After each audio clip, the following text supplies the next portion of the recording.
All right. Good morning, everybody. I got the gavel this morning. All right. Well, We were supposed to hide that. What's that? The gavel's too powerful. We were supposed to hide that somewhere. It's much too powerful. Well, welcome to the 599th board meeting of the California Regional Water Quality Control Board, Central Valley Region in Sacramento. This meeting of the Central Valley Regional Water Quality Control Board is now called to order at 9:01 a.m. on Friday, June 20th, 2025, and a quorum of the board is present. This meeting is being live streamed, and the full video will be available on YouTube. I am Nick Avdis, the chair of the Central Valley Water Board. I will now introduce other board members in just 1 minute. I first want to go through our emergency evacuation procedure. Please look around and identify the two exits closest to you in the event of a fire alarm. We are required to gather our valuables and evacuate. If we are required to evacuate the room, gather your valuables. We'll evacuate to Cesar Chavez Park, which is across the street. Please obey traffic signals and be careful when crossing the street. Mindy, please, can you please begin by providing instructions for members of the public that plan to participate in today's meeting?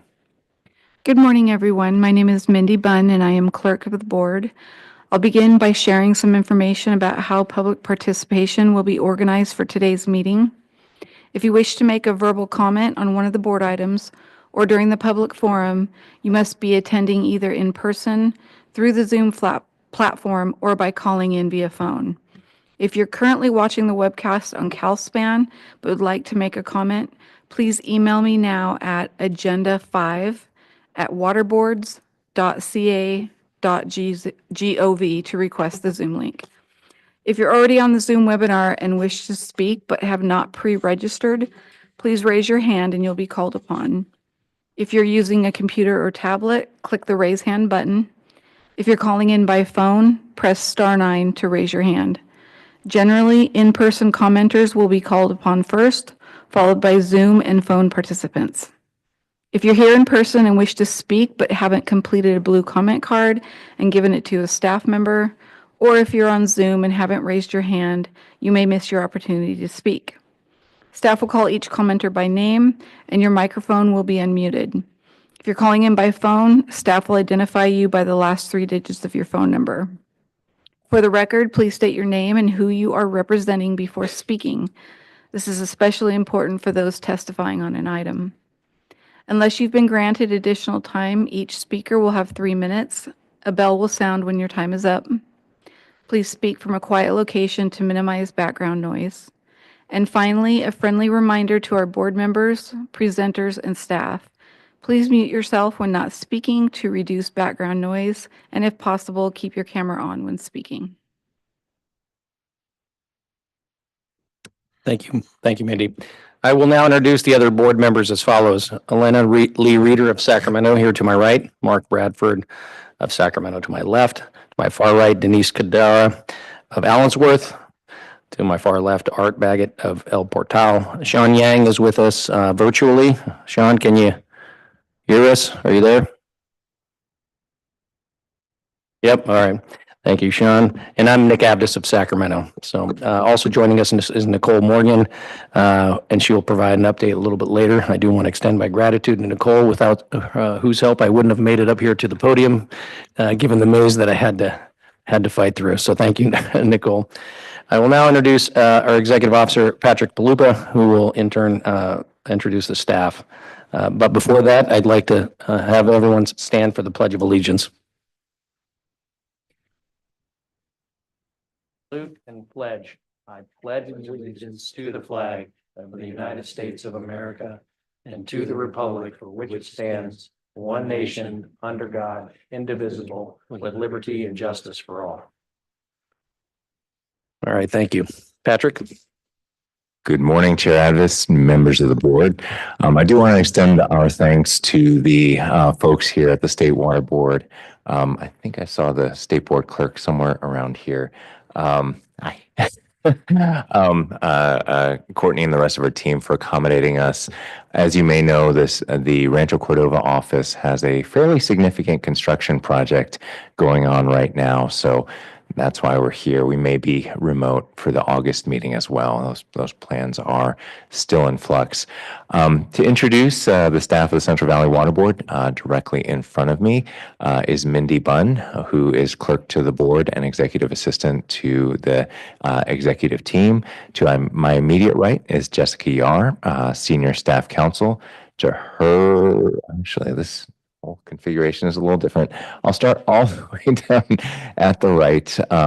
We have Christina Shoup, who runs our board's Fresno office. To her left is Clint Snyder, who runs the board's Reading office. To his left, I think I see him, JJ Baum, who is one of the assistant executive officers in the Rancho Cordova office. I believe Adam Lapitz is also in the audience. There you go. Next to Nicole Morgan, who is another assistant executive officer in the Rancho Cordova office. To JJ's left is Chris Moskal with the Office of Chief Counsel, and to his left, Kennedy Knight, also with the Office of Chief Counsel. And I do want to thank Jean and Tony, who are the IT staff that have come down from the Rancho Cordova office to help us run this meeting remotely. And with that, I'll turn it back to you. You said the state board member, you said she was with the Cordova office. Oh, Adam Lapitz next to Nicole Morgan, Adams with the Rancho Cordova office. All right, thank you, Patrick, and thanks, everyone. We'll now go on to board member communications. We'll go ahead and start out to my right.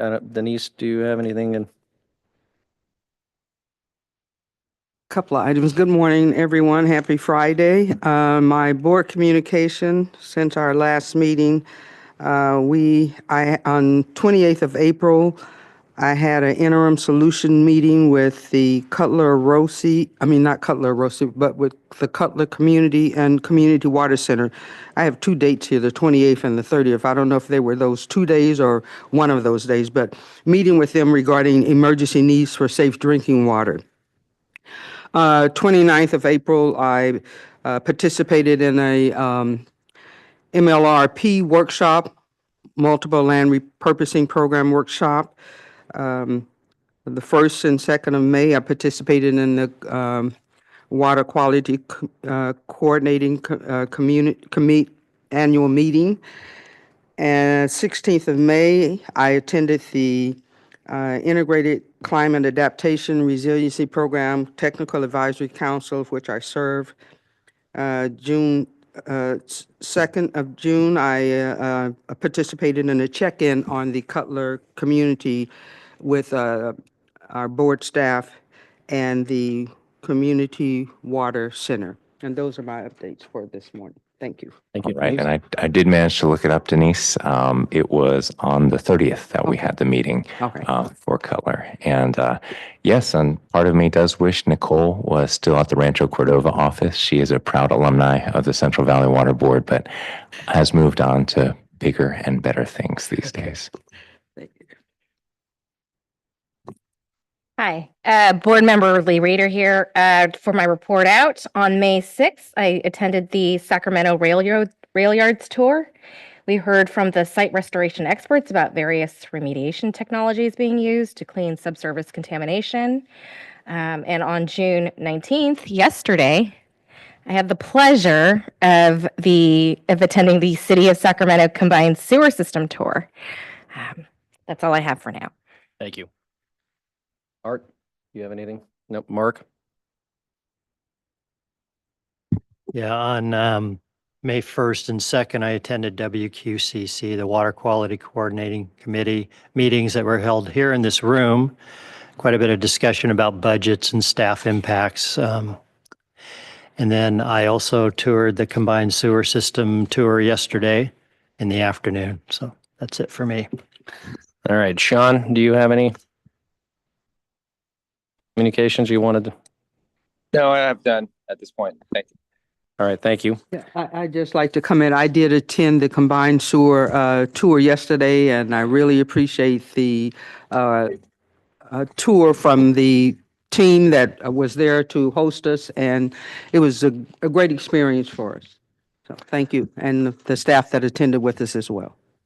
Thank you, Denise. And I went to the WQCC. I did the rail yards tour, and I also did the combined sewer system tour. And I also want to extend my appreciation and gratitude to the Department of Utilities at the City of Sacramento. A lot of good work that happens behind the scenes, and getting a firsthand bird's eye view of how sewage is treated in the CSS was very eye-opening and very much appreciated. I would advise, though, next time perhaps have the snacks on the front end rather than the end of the tour. In any event, it was a good thought. All right, so at this point, I would like to ask Nicole Morgan to provide an update from the State Water Board.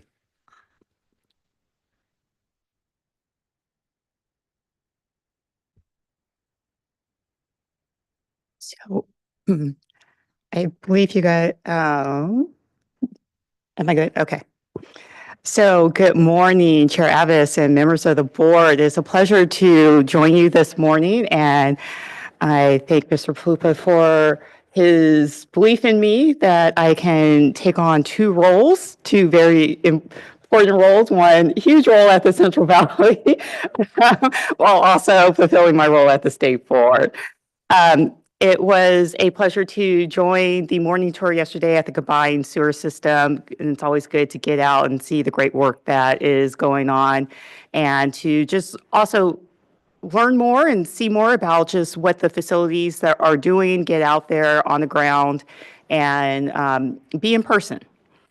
Also, I unfortunately missed the rail yards tour, hoping to get a chance to get out there and also just see more of what's happening within the rail yards. That's important. Just redevelopment improvements that are going on and happening here in the city of Sacramento.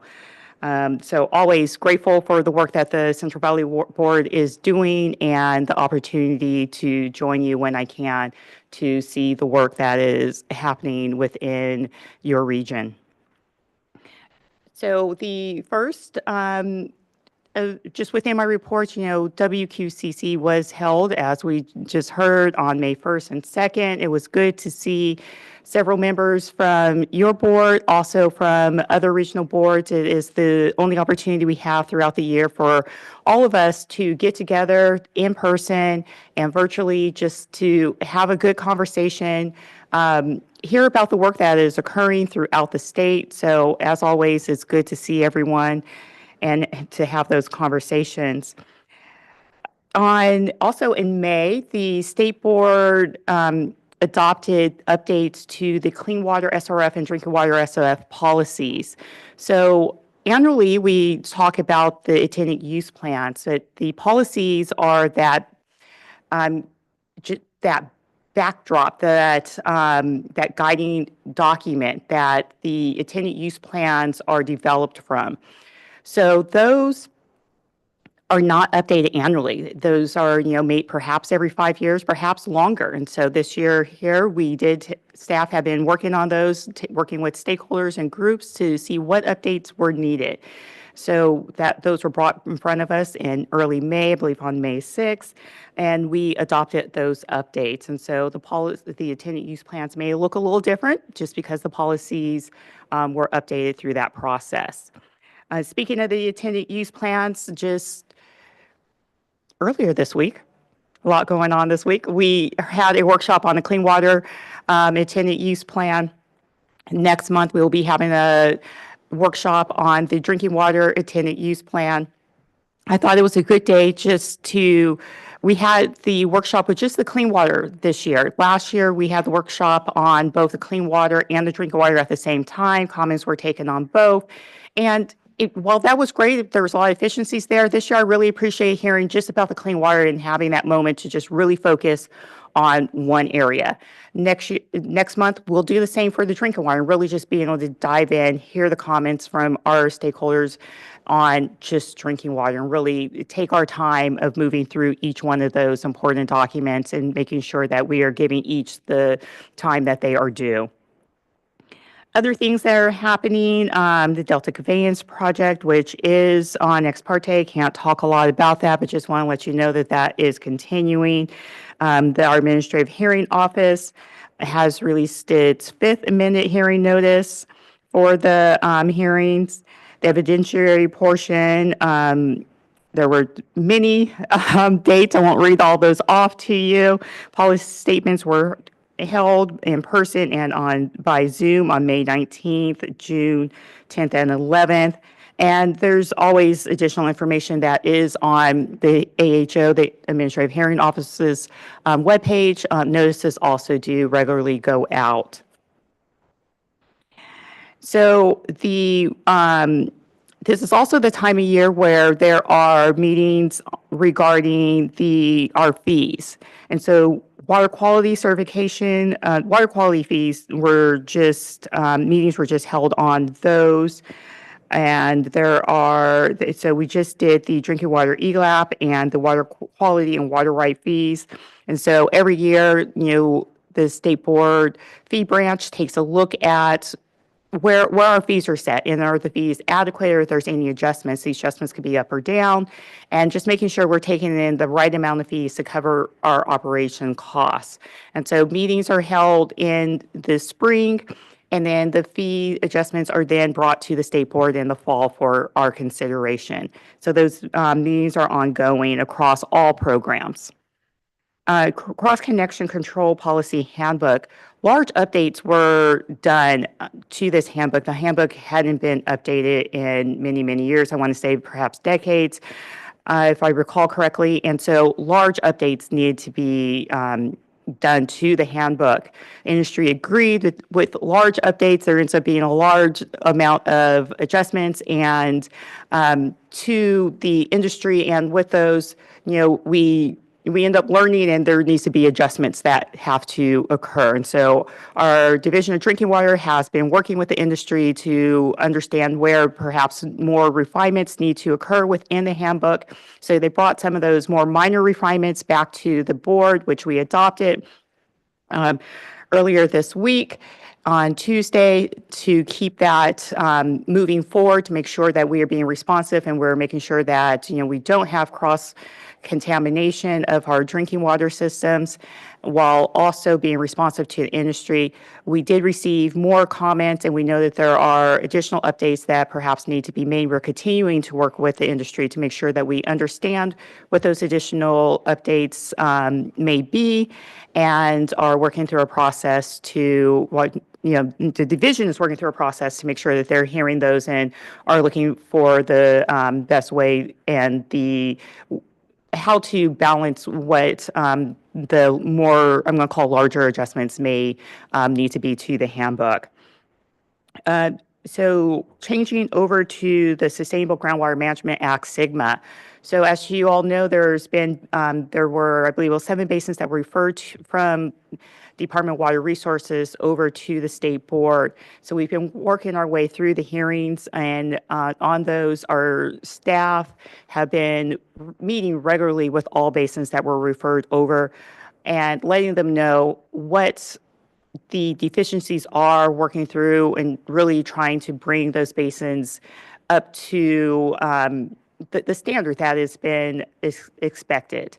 And so I am happy to say that on June 3rd, the State Board returned the Chowchilla groundwater subbasin back to the Department of Water Resources, consistent with the Sustainable Groundwater Management Act.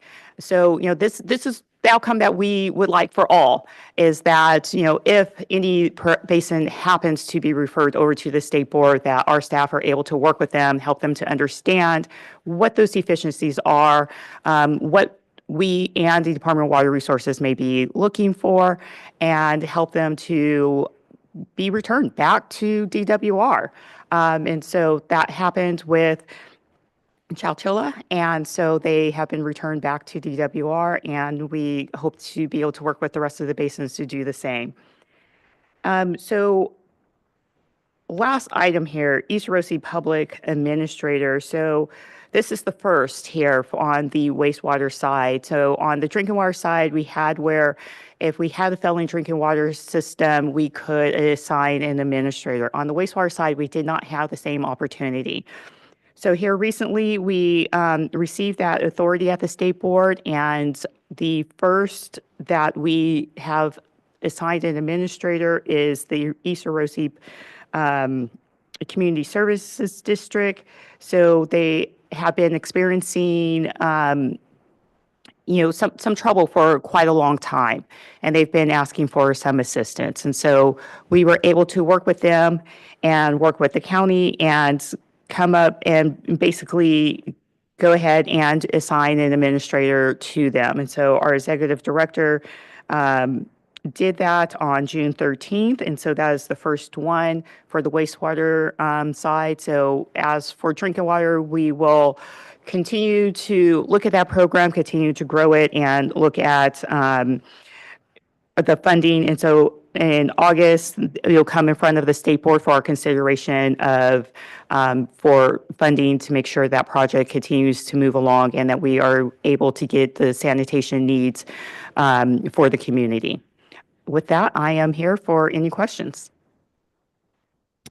Thank you, Nicole. Does anybody have any questions, comments, thoughts to share with Nicole? I just had a quick question. The wastewater treatment limited administrator, you said there was a limited administrator for wastewater treatment? I just said, administrator. I think, there's always some limitations out there, but it is an administrator program that we have just now. This is the very first one that we're moving through, and so with anything, there's going to be some lessons learned, but we definitely want to be able to, when necessary, to have an administrator to help. For this one here, they were asking for this help. No, and I appreciate hearing that. So with the wastewater treatment situation, the same thing is applying to the drinking water. And where we are in the valley, we are part of that limited administrative system, and there are a lot of kinks to be worked out. But it's necessary to help bring the community service districts up to par and to be able to be in compliance. So we definitely appreciate the services and the assistance, and hopefully we'll get those kinks worked out soon. Also, I wanted to just comment on the GSA that was returned back to DWR Child Chiller, which is a good thing, and we're hoping that the others will fall in line and figure out a solution to be in compliance as well.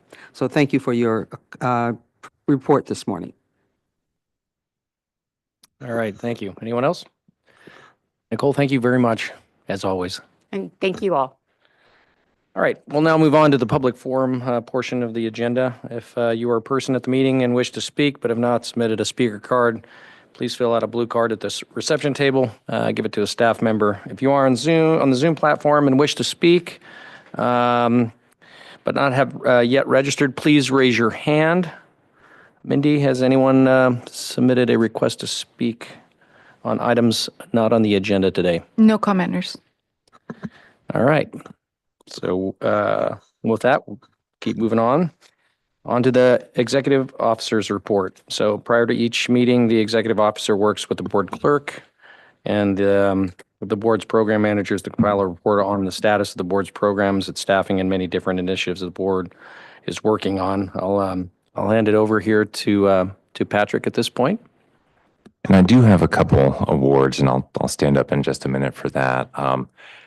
I do want to first say a couple words about the passing of somebody who was really, really important to this board. Just a couple weeks ago, we found about the untimely passing of Dr. Ken Tate, who we've worked with quite extensively to better understand rangeland habitat and other issues in the north of our region. Too young, and he was an extraordinary researcher who was able to bridge the gap between environmentalists, rangeland operators, growers, regulators like us, and the scientific community.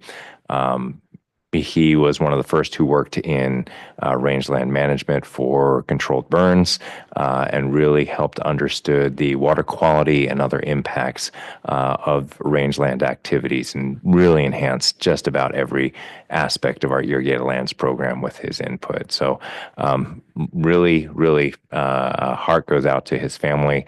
I will send all the board members a link to the memorial website, and if you want to add some comments there. But really tough to hear, and I know he meant a lot to many of you as we went up on those tours up in the north part of our region.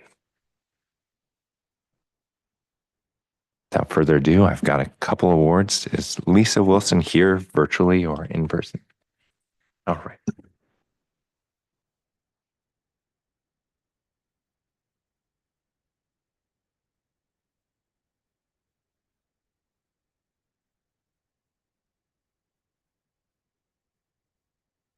Since this is, oh, is this on? Okay. No green light on this one. We're making this up as we go along. I don't know this room too well. I'm very proud to present a Superior Accomplishment Award to Lisa Wilson, engineering geologist who works heavily within our 303D project. The Federal Clean Water Act requires that California report on the quality of its surface waters every 2 years.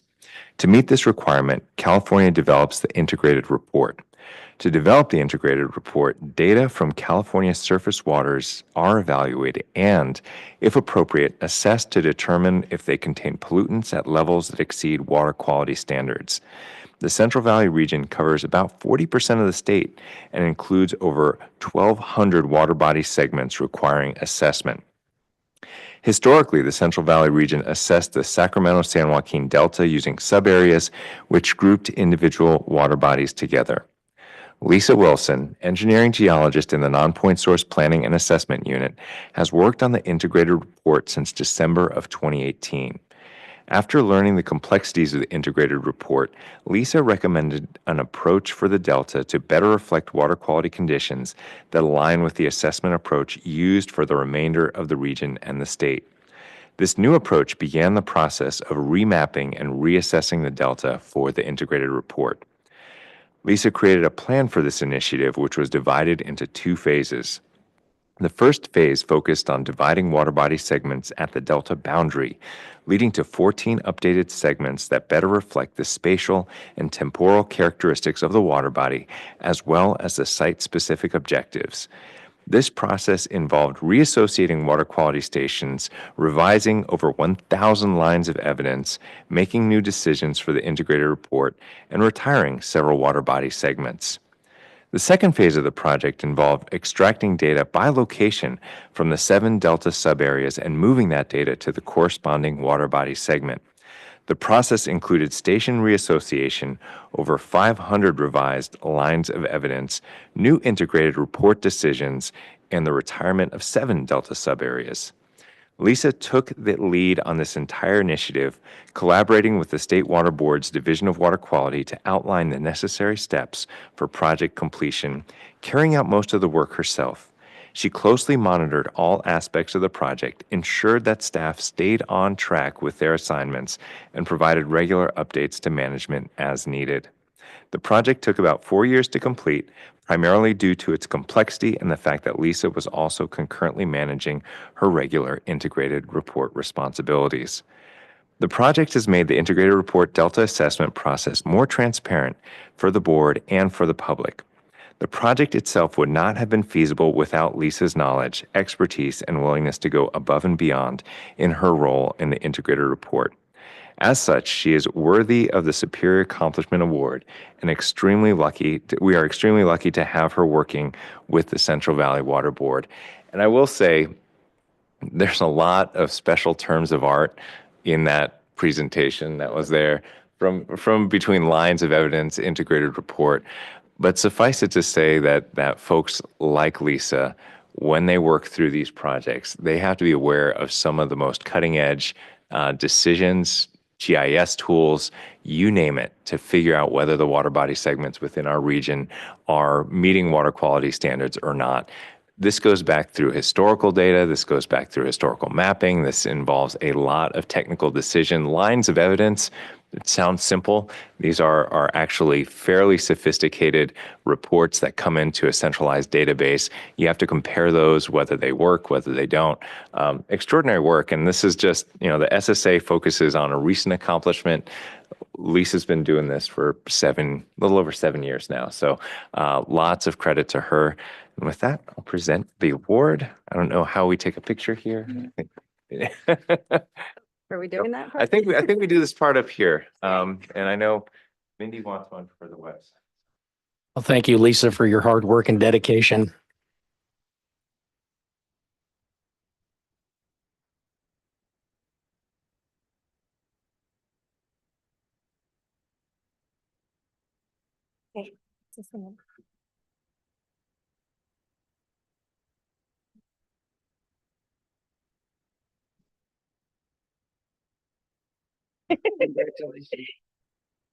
Congratulations. Thank you. Great job.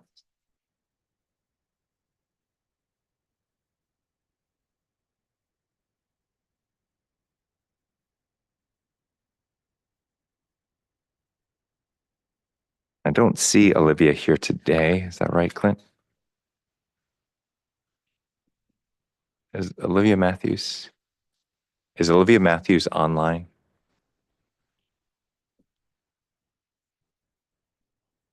All right, fantastic.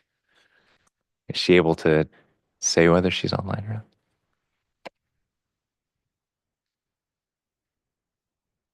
Ms. Matthews, we're promoting you to a panelist. You can unmute yourself. I got to give a lot of credit to Gene and Tony here. It's like, stepping into the cockpit of a different airplane and learning to fly the thing just for this meeting. Lots of thought goes into this process. So thanks so much, Gene. All right. The second Superior Accomplishment Award goes to Olivia Matthews in the Irrigated Lands program within the Reading office. Olivia is being recognized for her outstanding work in the Irrigated Lands Regulatory Program. She joined the board's Reading office in May of 2024 as an environmental scientist, and in this short time has made considerable contributions to the program. Olivia serves as the liaison to the Sacramento Valley Water Quality Coalition, a third-party group that represents growers in the Sacramento River watershed and has quickly gained the respect of coalition staff, consultants, and delegates of the subwatersheds that constitute the Sacramento Valley Water Quality Coalition. Through her participation in coalition meetings, she has formed personal relationships and has proven to be responsive and professional in her work. Olivia is eager to learn and take on new projects. In her new position, she quickly developed knowledge of the program and took the initiative to advance program work that had lapsed due to staff vacancies. In addition to her core workload, Olivia took on the challenging task to determine whether data supported the exemption of irrigated agriculture in the Upper Pitt watershed from the Irrigated Lands Regulatory Program. Over several months, Olivia participated in on-site farm inspections and outreach meetings with growers, reviewed complex technical data, and worked collaboratively with the UC Davis Cooperative Extension to demonstrate the subwatershed's low threat to water quality from agricultural operations. In February of 2025, Olivia presented an informational item on the findings to the Central Valley Water Board and is currently preparing a subsequent board meeting presentation for the board to consider the exemption of the subwatershed from program requirements. Olivia's presentation to the board demonstrated her confidence and professionalism well beyond her years of experience, and she continues to excel in her position. Olivia is often required to juggle multiple work items and various demands of her time. She follows through with her many tasks and is conscientious and hardworking. Her positive attitude and aptitude to learn are an asset to the program. The Central Valley Water Board is fortunate to have Olivia as part of its staff and greatly appreciates her contributions. As all of you know, Sacramento Valley Coalition is a very different coalition than many of the other South Valley coalitions. Sometimes it's harder to earn their trust, and it's remarkable how quickly Olivia has been able to listen to their concerns and essentially really be embraced as a regulator that understands the water quality issues and the water quality constraints that these growers operate under. And again, when she gave that presentation, I know they said it in the Superior Accomplishment Award nomination. When she gave the presentation in February, it was my understanding that she had been with the board for years. She had really just picked up the ball a few months prior and really quickly demonstrated her expertise with the program. So congratulations, Olivia. We'll have a certificate waiting for you back at your office. Thank you so much. Thank you, Olivia. Having visited the Pitt River sub-watershed and obviously talked to stakeholders within the last year, I've definitely seen the respect and the relationship strength that Olivia has built with folks up there, which has really made that conversation a much better one. And Olivia, it's recognized and appreciated. So thank you very much. All right.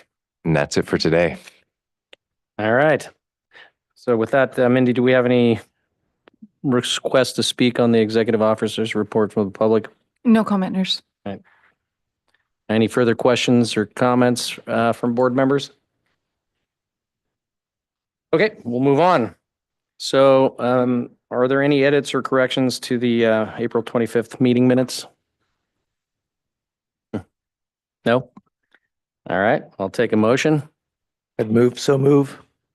And motion by Art, I'll second. second. Elena, please call the roll. Mindy? Board Member Kadara, Yes.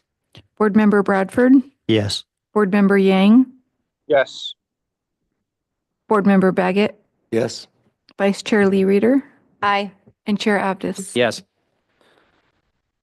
All right, moving on to the uncontested calendar. I know we had some late revisions, so just to confirm, Mindy, we have items 10 through 18. Is that correct? All right, a point of clarification for council. I noticed one of the firms under permittees under item 16 is a name that I recognized as a potential past client of my law firm, so I would like to abstain Okay. from that. So how would procedurally we do that relative to the motion to approve the consent? We can either take that one separate and do a separate vote for just that one item, or you can abstain from the entire vote. Okay. So I can stay at the dais and just abstain from the whole vote? Yeah. Okay, let's just do that. That'll be smoother. Okay. Do I have a motion for the uncontested calendar? So moved.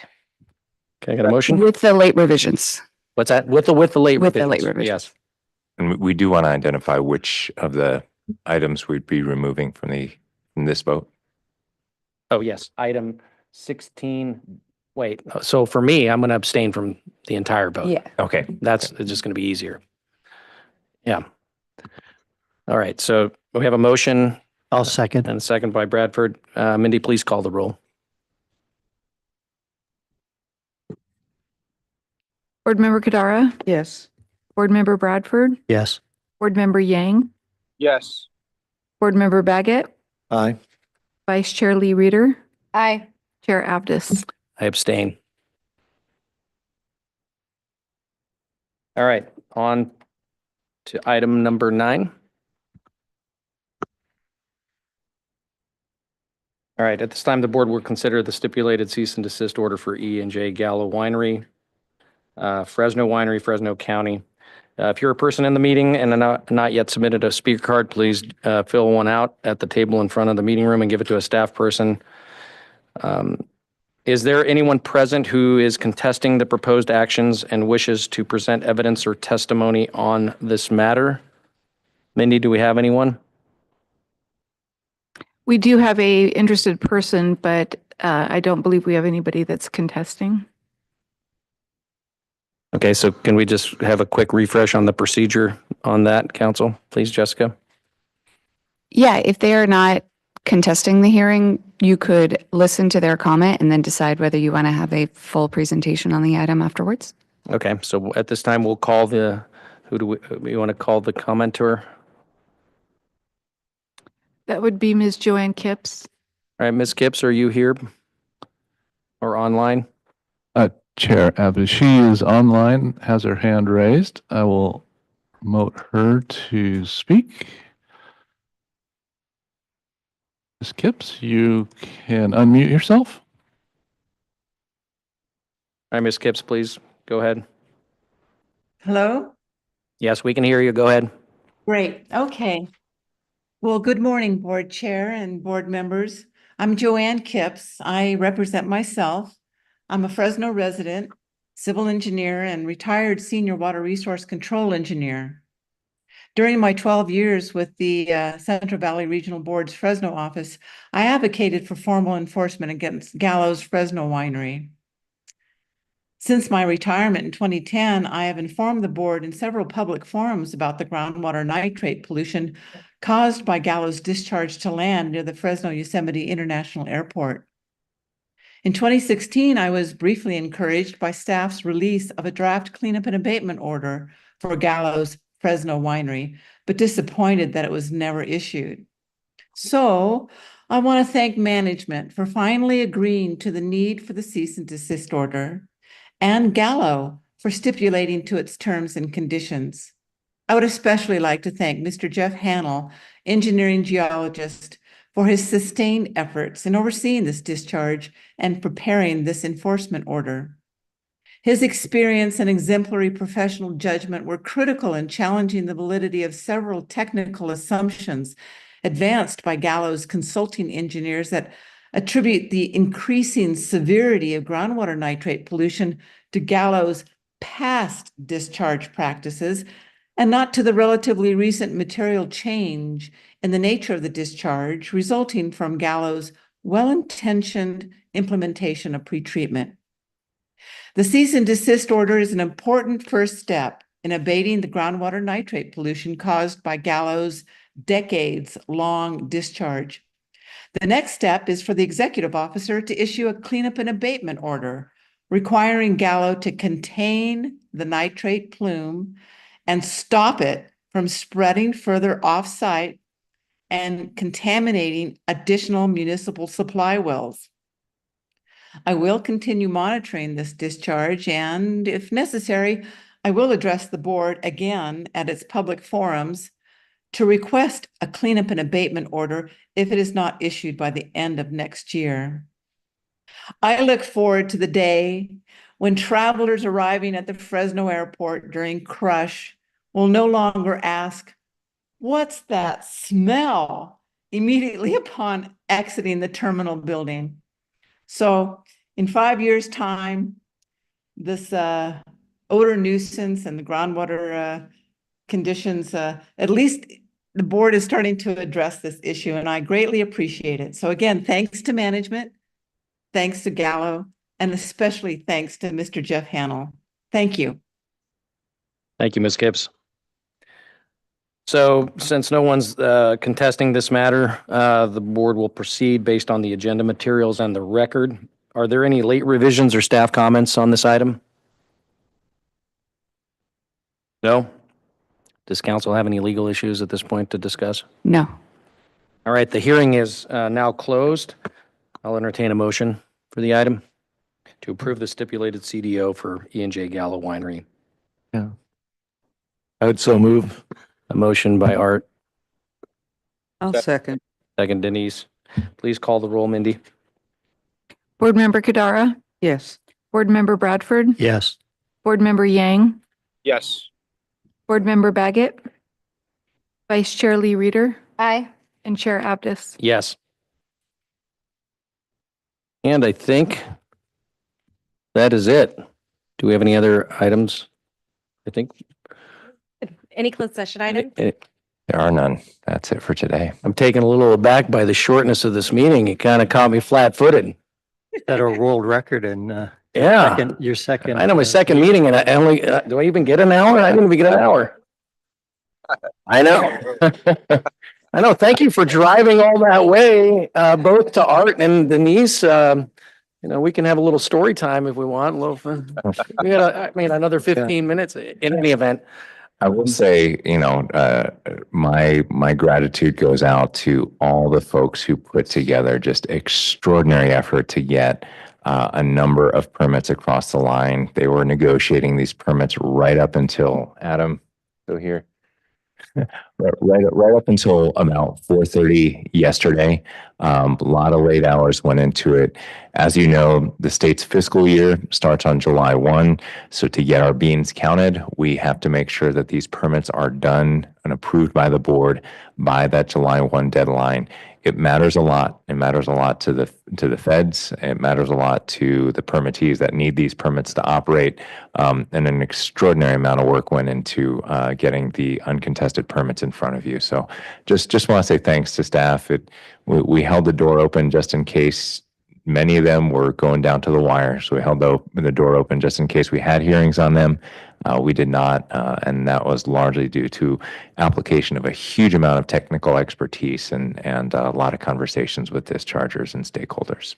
Yeah, thank you, Patrick, Yeah. for saying that because we. Yeah, I appreciate it. I mean, it takes a lot of work and the staff, you guys, it's phenomenal. That's the way that the system should work, in my opinion.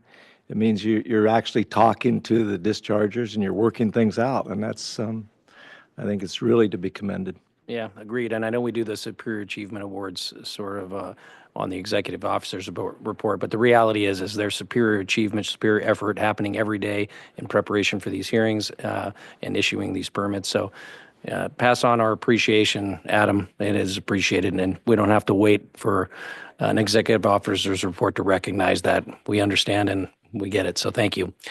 So And I'd like to add, when we were doing the tour yesterday afternoon, one of the staff from Public Utilities, Lisa Moretti, acknowledged the work that you guys were doing, even though they weren't directly impacted on this round.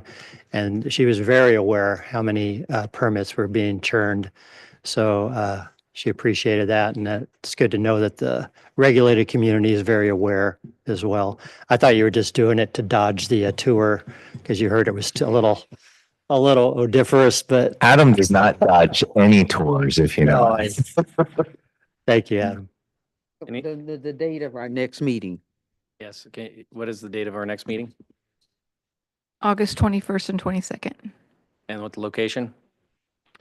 I think that depends on the, To be determined. Yeah. To be determined. The contractors will be not the part of the job. We'll be having a conversation with them the week of the 30th and getting an updated construction schedule and make plans accordingly. It was a short meeting for us, but a lot of work behind the scenes for you guys. So we certainly appreciate all of it, the tremendous work that you guys do for the board. All right, with that, if there are no other comments, I would like to adjourn the meeting in memory of Dr. Tate.